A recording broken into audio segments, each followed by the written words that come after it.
Welcome everyone. In this video, I'm going to label the X-ray. Main purpose of labeling the X-rays is to name the structure that are visible on the X-rays. First, we start from the structure that are clearly visible on the X-rays.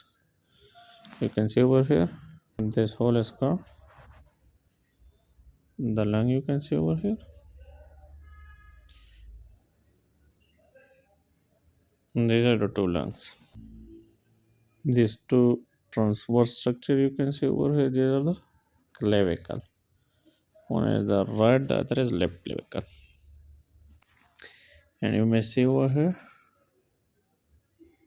this white shadow you can see over here. This is the heart, and you can see here this black area. This black area is called the trachea, and the trachea is continue here below, and it divide here into right and left bronchus. This division point is called a carina. This is the carina. This division point is called the carina, and this is the left bronchus, and this is the right bronchus. And you can see over here this area of the lungs is called a hilum of the lungs. These are called a hilum of the lungs.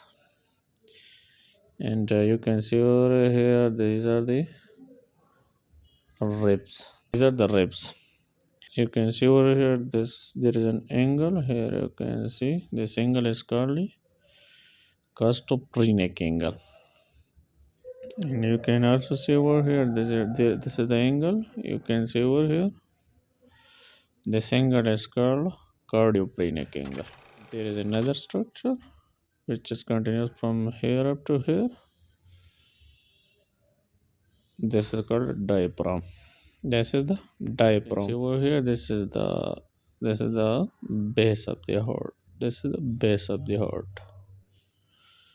So this was all about on labeling the X-ray. For more videos, subscribe, like, and share.